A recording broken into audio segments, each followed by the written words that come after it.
Una mañana de primavera de 1886, John Pemberton no buscaba crear un imperio. Solo era un farmacéutico cansado del dolor, encerrado en su laboratorio, mezclando plantas, aceites y esperanza. Había sobrevivido a la guerra, pero no había salido intacto. Una herida profunda en el pecho le dejó dolores constantes y una dependencia peligrosa a la morfina que empezaba a dominar su vida. Por eso, cada frasco de su mesa no era solo un experimento. Era una salida. Pemberton buscaba una fórmula que calmara su cuerpo sin destruir su mente, pero aún no sabía que perseguía algo más grande. Antes de Coca-Cola, hubo intentos fallidos, jarabes medicinales y bebidas inspiradas en tónicos famosos como el vino Mariani. Algunas mezclas sabían mal. Otras prometían mucho, pero no cambiaban nada. Hasta que un día combinó extractos de coca, nuez de cola, vino y otros ingredientes botánicos. Probó el resultado y sintió que había encontrado algo distinto, una bebida estimulante, dulce y agradable. La llamó Pemberton's French Wine Coca. Al principio no era vendida como refresco, sino como un tónico medicinal para aliviar dolores, cansancio, melancolía y problemas nerviosos. Esa era la promesa. Pero la historia cambió cuando Irlanda prohibió la venta de alcohol. El vino, ingrediente clave de su fórmula, ya no podía usarse. Lo que parecía una tragedia obligó a Pemberton a reinventar su creación. Sustituyó el vino por jarabe de azúcar, retiró algunos ingredientes y, casi por accidente, añadió agua carbonatada. El resultado fue más fresco, más ligero y más comercial. Así nació la base de Coca-Cola.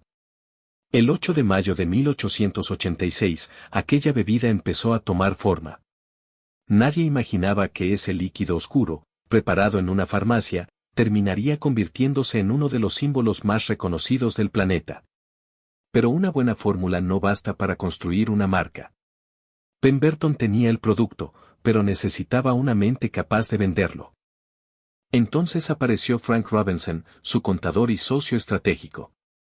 Robinson entendió algo que muchos emprendedores olvidan: el nombre puede vender antes que el producto.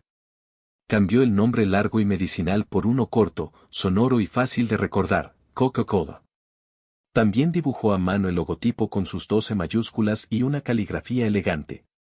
Sin saberlo, estaba creando uno de los activos visuales más valiosos de la historia del marketing mundial. La bebida empezó a venderse en la farmacia Jacobs de Irlanda. El modelo era simple: Coca-Cola entregaba el jarabe, y las fuentes de soda agregaban agua carbonatada para servirla fresca al instante. Durante el primer año, las ventas fueron humildes, alrededor de 9 vasos al día. Cada vaso costaba 5 centavos. Nada en esas cifras anunciaba el nacimiento de una futura multinacional. Pemberton, enfermo y con problemas económicos, comenzó a vender partes de su negocio. Así entró en escena Asa Candler, un farmacéutico ambicioso que vio en aquella bebida una oportunidad gigantesca. Candler compró los derechos de la fórmula por una suma que, vista hoy, parece absurda. Para algunos fue astucia empresarial, para otros, aprovechamiento. Lo cierto es que él sí alcanzó a ver el potencial. John Pemberton murió el 16 de agosto de 1888, lleno de deudas y sin contemplar la magnitud de su invento. Su tragedia personal se convirtió en el punto de partida de una marca global. Con Candler al mando y Robinson liderando el marketing, Coca-Cola dejó de ser una curiosidad local. La empresa empezó a invertir en anuncios, carteles, relojes, bandejas, calendarios y cupones gratuitos. La estrategia era brillante: poner el nombre de Coca-Cola en todas partes. No se trataba solo de vender una bebida, sino de instalar una idea en la mente de la gente: refrescarse era tomar Coca-Cola. En 1892 nació oficialmente The Coca-Cola Company. Un año después, la marca fue registrada. En ese momento nadie podía imaginar que ese nombre llegaría a valer más que fábricas, edificios y maquinaria. La empresa creció rápido. Primero conquistó el sur de Estados Unidos, luego abrió plantas en ciudades importantes y más tarde llegó a otros territorios. Coca-Cola entendió que la distribución era poder. El gran salto llegó con el embotellado. Asa Candler no estaba convencido, pero dos empresarios propusieron asumir el riesgo. Por $1 simbólico, obtuvieron derechos que cambiarían la historia. Ese sistema de franquicias permitió que Coca-Cola se multiplicara sin cargar sola con toda la inversión. La empresa producía el jarabe secreto, y embotelladoras locales llevaban el producto al consumidor. En pocos años, las plantas embotelladoras pasaron de una a más de 1000. La bebida ya no dependía de una fuente de soda. Ahora podía viajar en cajas, llegar a tiendas y entrar en hogares. Pero crecer también trajo problemas. Surgieron imitadores con nombres parecidos, Cola-Cola, Coca-Cola, Cherry Cola y muchas variaciones más. El éxito de Coca-Cola había creado una industria de copias. La respuesta fue una de las decisiones de diseño más inteligentes del siglo, crear una botella imposible de confundir. Debía reconocerse incluso rota, sin etiqueta o en la oscuridad. Así nació la botella Contour, inspirada en la forma de la semilla de cacao. Su silueta se convirtió en otro símbolo de la marca, tan poderoso como el nombre, el logo y el color rojo. Coca-Cola no vendía solo una bebida. Vendía identidad. Vendía una pausa, un momento compartido, una sensación de pertenencia. Su publicidad empezó a convertir lo cotidiano en algo emocional. Durante la Primera Guerra Mundial, la empresa resistió la escasez de azúcar y vio caer a muchos competidores. Las crisis, que para otros fueron sentencia, para Coca-Cola se volvieron filtros de supervivencia. En 1919, la compañía cambió de manos. Los hijos de Candle la vendieron por $25 millones a un grupo liderado por Honest Woodruff. Muchos temieron que la empresa fuera destruida. Pero ocurrió lo contrario. Bajo la siguiente generación, especialmente con Robert Woodruff, Coca-Cola aceleró su expansión internacional y perfeccionó su sistema de embotellado alrededor del mundo. La marca llegó a Europa, América Latina y Asia. En cada país enfrentó retos culturales, lingüísticos y logísticos, pero aprendió a adaptarse sin perder su esencia visual y emocional. En China, incluso tuvo que ajustar su nombre porque la pronunciación inicial sonaba extraña y poco atractiva. La solución fue buscar una expresión que transmitiera algo poderoso, felicidad en la boca. Coca-Cola también entendió que la comodidad vende. El pack de 6 botellas permitió que la gente llevara la bebida a casa, al trabajo o a reuniones. Una caja de cartón cambió hábitos de consumo. Mientras tanto, Pepsi empezaba a convertirse en rival. Coca-Cola pudo comprarla cuando estaba en crisis, pero no lo hizo. Aquella decisión abriría la puerta a una de las guerras comerciales más famosas. En la Gran Depresión, Coca-Cola no se escondió. Reforzó su mensaje con una idea simple, la pausa que refresca.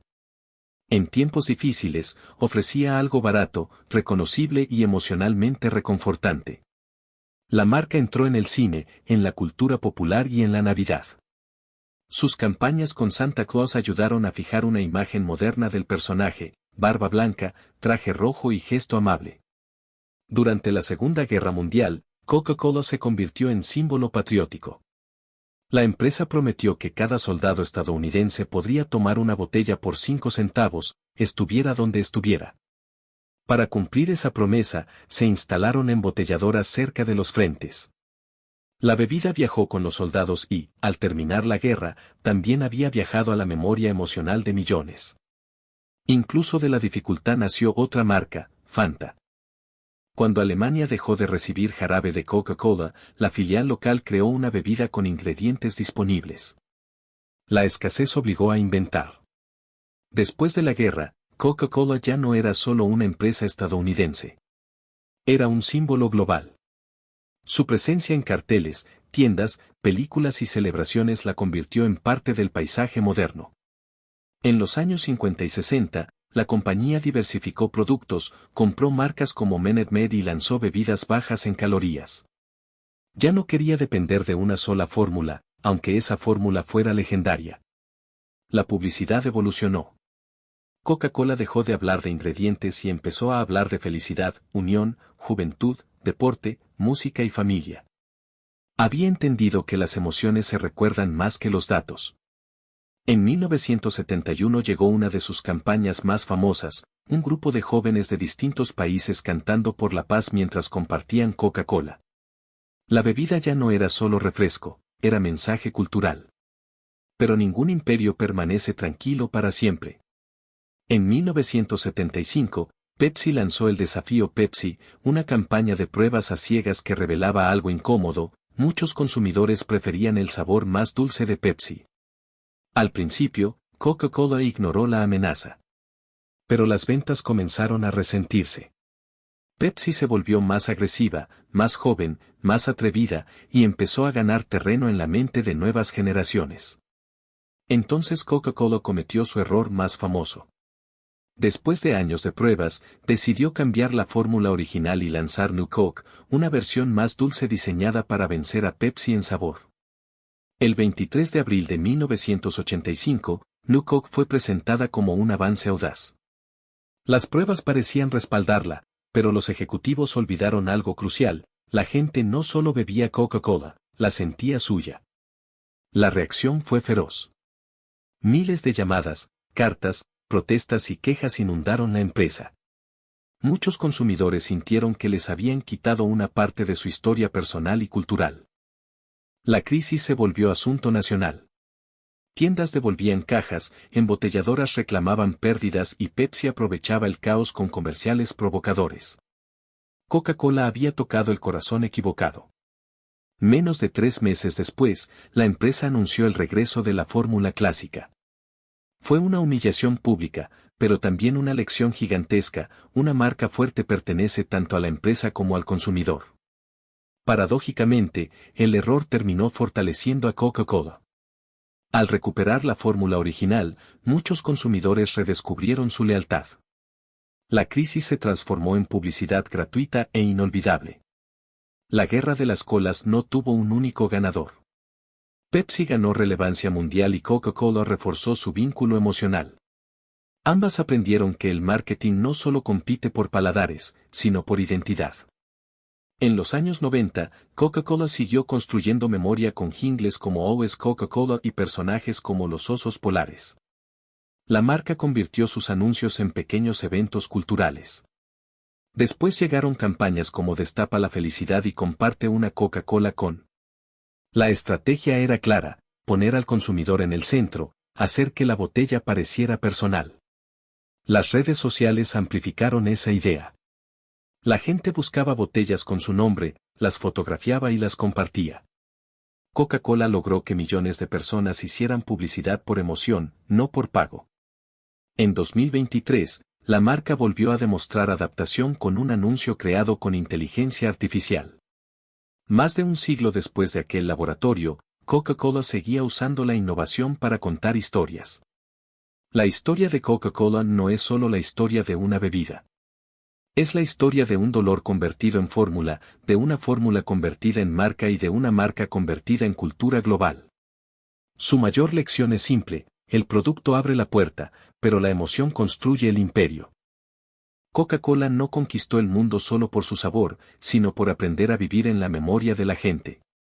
Y quizá por eso sigue vigente. Porque detrás de cada botella hay una mezcla de estrategia, accidente, ambición, error, nostalgia y deseo humano. Una fórmula que va mucho más allá del vaso.